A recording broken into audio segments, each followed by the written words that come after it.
नमस्कार दोस्तों, welcome back to my channel. दोस्तों, आज मैं जिस वीडियो आप लोगों के बीच लेकर आया हूं, दोस्तों आप घर में आसानी से पुराने बीज से सैकड़ों पौधे फ्री में तैयार कर सकते हैं। इसके लिए आपको नर्सरी जाने की जरूरत नहीं है।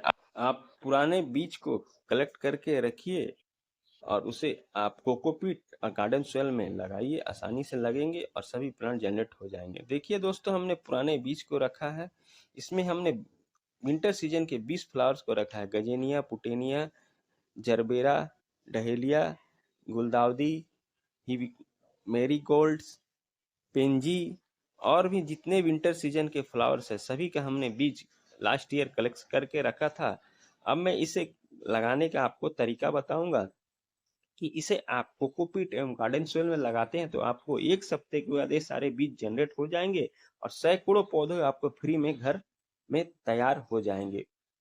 फिर इसे आप बड़े से गमले में शिफ्ट करके आसानी से सैकड़ों पौधे घर में तैयार कर सकते हैं। और विंटर के इस मौसम में आप इन पौधे को गमले की मिट्टी बनाकर लगाइए, आसानी से लगेंगे और ये आपके 1 से 1.5 महीने के बाद इसमें फ्लावरिंग चालू हो जाएगा। पूरा आपके अप्रैल तक फूल खिलेगा आपके गार्डन में। दोस्तों, उसके लिए आप इन 15 प्लस बीज के पौधे को विल्टन मिट्टी बनाकर लगाइए, जो कि आसानी से लगेंगे। तो आपको क्या करना है, पुराने गार्डन सॉइल को आपको लेना है। उसमें आप 200 ग्राम वर्मी कंपोस्ट खाद ले लीजिए, जो कि इसमें calcium, phosphorus, magnesium, zinc, iron पाया जाता है और मिट्टी की उपजाऊ बनाता है और सीड्स को पनपने में यह मदद करता है। उसके बाद आपको नीम खल ले लेना है। इसमें जो प्रचुर मात्रा में नाइट्रोजन होता है, एनपीके का काम करता है।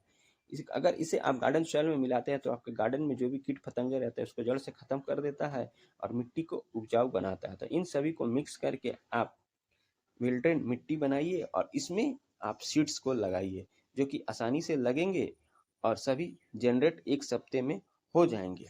दोस्तों, बीज लगाने के लिए आपको ज़्यादा ड्रेनिंग होल वाले गमले लेने हैं और उसमें अच्छी तरह से मिट्टी पूरी फिलिंग कर दीजिए, या बड़े आकार का आप गमला ले लीजिए। उसमें सभी में मिट्टी भर कर आप सीड्स को लगाइए, आसानी से लगेंगे। और दूसरा, आप कोकोपीट ले लीजिए। कोकोपीट में बहुत जल्दी बीज जनरेट होते हैं। तो इन दोनों गार्डन सोयल और कोकोपीट में इन सारे बीज को आप लगा दीजिए। एक सप्ते के बाद ये बीज जनरेट हो जाएंगे और आपके आसानी से पौधे घर में सैकड़ों की संख्या में तैयार हो जाएंगे।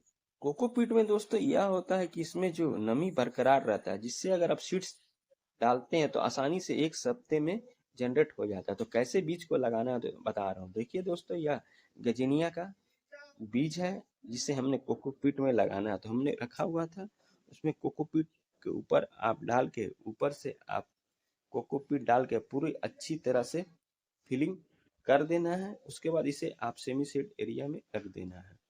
उसके बाद विंटर के सीजन में सबसे ज्यादा फूल देने वाला पुटेनिया का पौधा होता है। तो दोस्तों, इसके सीड्स बहुत छोटे छोटे होते हैं और इसे आप आसानी से गार्डन सोइल में लगा सकते हैं कोकोपीट में। तो अच्छी तरह से आप ऊपर से छिड़काव करके, ऊपर से मिट्टी फिलिंग करके इन बीज को अच्छी तरह से आप मिक्स कर दीजिए।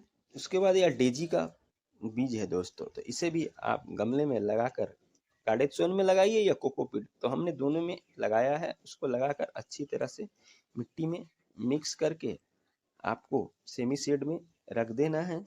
उसके बाद देखिए दोस्तों, यह आइस प्लांट्स का बीज है, जिसे आप इस समय लगाइए। ये एक सप्ते में आसानी से जनरेट हो जाएंगे। तो इसे भी हमने गार्डन सोइल जो बनाया था उसी में दोस्तों हल्का हल्का आपको छिड़काव कर देना है। फिर इसे मिट्टी में आप मिक्स करके सेमी शेड में रख दीजिए और फिर इन सारे बीज को दोस्तों जितने भी कलेक्ट है आपको इसी तरह से लगाकर आसानी से सेमी शेड एरिया में आप रखिए और ऊपर से पानी का आपको हल्का हल्का छिड़काव करना है। आपको पूरा मिट्टी गीला नहीं करना है। अगर आप पूरी मिट्टी गीली कर देंगे तो ये जो बीज है वो खराब हो जाएंगे। तो आपको ऐसा नहीं करना है। आपको पानी का हल्का हल्का छिड़काव करके सेमी शेड एरिया में रख दीजिए, जो कि 3 से 1 सप्ते में ये सभी बीज जनरेट आसानी से हो जाएंगे। अगर मिट्टी पूरी ड्राई हो जाए तो फिर इसे आप मिट्टी को चेक कर कर पानी का हल्का हल्का छिड़काव कर देना है। और मिट्टी जब पूरी ड्राई हो जाए यानी सूख जाए तब आप में इसका पानी का छिड़काव करना है, नहीं तो नहीं करना है। अगर ओवर वाटरिंग होगा तो जो सीड्स आपने डाला है दोस्तों वो सभी खराब हो जाएंगे। तो कोकोपीट में भी इसी तरह से पानी का हल्का हल्का छिड़काव कर दीजिए और पौधे को सेमी शेड में रख दीजिए। तो हमने करीब 15 प्लस बीज के पौधे को इस समय लगाया है, जो कि 1 हफ्ते के बाद आसानी से जनरेट हो जाएंगे। तो इसे आप गार्डन सॉइल या कोकोपीट बनाकर आसानी से पौधे को लगाइए और देखिए 3 से 4 दिन के बाद ये पौधे मेरे जनरेट हो गए हैं। ये पुटेनिया के पौधे हैं दोस्तों या जरबेरा का पौधा है, जो कि 3 से 4 दिन में आसानी से जनरेट हो गया है। उसके बाद ये आइस प्लांट्स है। उसके बाद दोस्तों देखिए यह पेंजी का पौधा है जिसे हमने कोकोपीट में लगाया था, जो इस समय आसानी से जनरेट हो गए हैं। और यह आपके 1 हफ्ते के बाद ही इन सारे प्लांट्स में छोटे छोटे प्लांट्स आपके सीड से तैयार हो गए हैं।